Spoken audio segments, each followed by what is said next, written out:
नमस्ते साथियों, मैं doctor D P. Goswami, SPC government college Ajmer.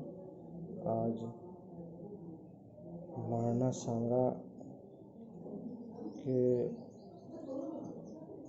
खानवा युद्ध में उसका साथ देने वाले राजाओं का उल्लेख करूंगा। इसके अतिरिक्त महाराणा सांगा की मृत्यु के पश्चात 1528 से 1537 तक मेवाड़ की बागडोर किसने संभाली, इसके बारे में चर्चा करूंगा। महाराणा सांगा ने बड़ी चतुराई से सम्राट बाबर का मुकाबला किया, लेकिन सैनिक दृष्टिकोण से दुर्भाग्य से सम्राट बाबर उनसे आगे निकल गए। महाराणा सांगा का जिन राजाओं ने साथ दिया वो अपने आप में उनकी महाराणा सांगा की नेतृत्व क्षमता को दर्शाता है कि वो कितना बढ़िया नेतृत्व करते थे। लेकिन सैनिक दृष्टिकोण से सैनिक संसाधनों के दृष्टिकोण से महाराणा सांगा कमज़ोर पड़े और परिणाम सम्राट बाबर के पक्ष में रहा।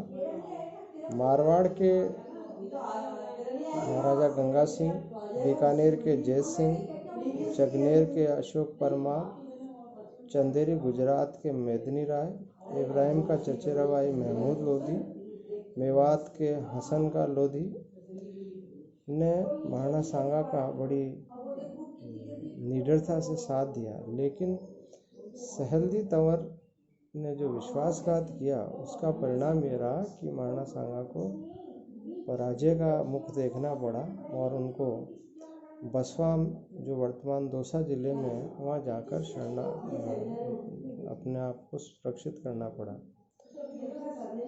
महाराणा सांगा ने जो प्रतिज्ञा की कि मैं जीते जी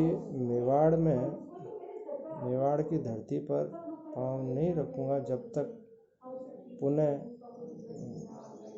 अपने पराजय का बदला ना लूं खानवा का, लेकिन दुर्भाग्य से बहुत अधिक घायल होने के कारण 1528 में उनकी मृत्यु हुई और मांडलगढ़ में उनकी समाधि का निर्माण करा लिया गया।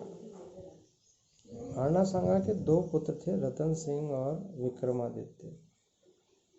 महाराणा सांगा की मृत्यु के पश्चात ज्येष्ठ पुत्र रतन सिंह का राज्याभिषेक किया गया और वे महाराणा रतन सिंह के नाम से राजगद्दी पर बैठे, जिनका शासनकाल 1528 से 1531 के मध्य रहा। 1531 में गुजरात के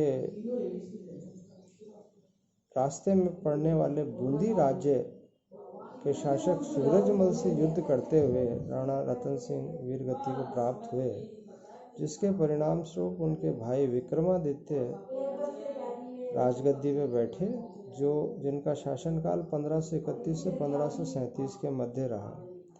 इनकी संरक्षिका का नाम रानी कर्मावती थी।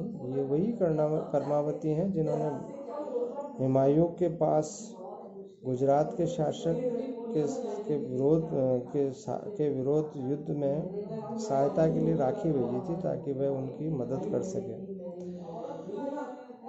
संरक्षिका के रूप में रानी कर्मावती ने गुजरात आक्रमण में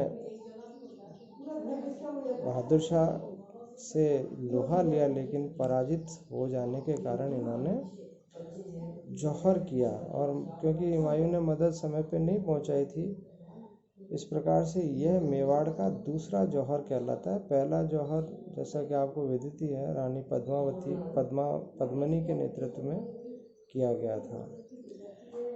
विक्रमादित्य, क्योंकि जिन परिस्थितियों में उसके राज्याभिषेक हुआ वो ये दर्शाती है कि राज्य में षड्यंत्रकारों की संख्या खूब अधिक थी। और उसका परिणाम रहा कि 1537 में विक्रमादित्य की बनवीर, जो कि एक दासी का पुत्र था और पृथ्वीराज की अवैध संतान थी, उसने करवा दी। इस प्रकार से मेवाड़ की राजगद्दी 1537 में खाली हो गई। विक्रमादित्य के पुत्र थे उदय सिंह। उदय सिंह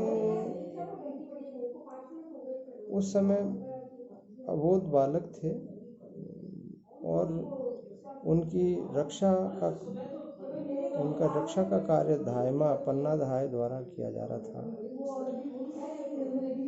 बनवीर की इच्छा की जानकारी जैसे ही पन्ना धाय को मिली, उन्होंने अपने पुत्र चंदन को उनके स्थान पर सुलाकर अपने मेवाड़ के उत्तराधिकारी की रक्षा की और अपने पुत्र की बलिदान दिया। उनका ये बलिदान इतिहास में स्वर्ण अक्षरों में लिखा गया है।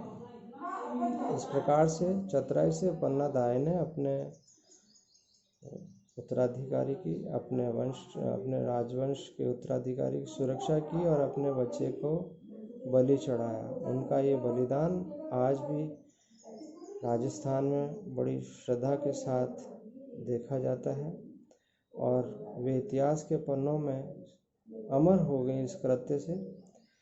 इस उदय सिंह को बनवीर से बचाकर किसी प्रकार से कुंभलगढ़ पहुंचा दिया गया और वहां पर उनका राज्याभिषेक हुआ।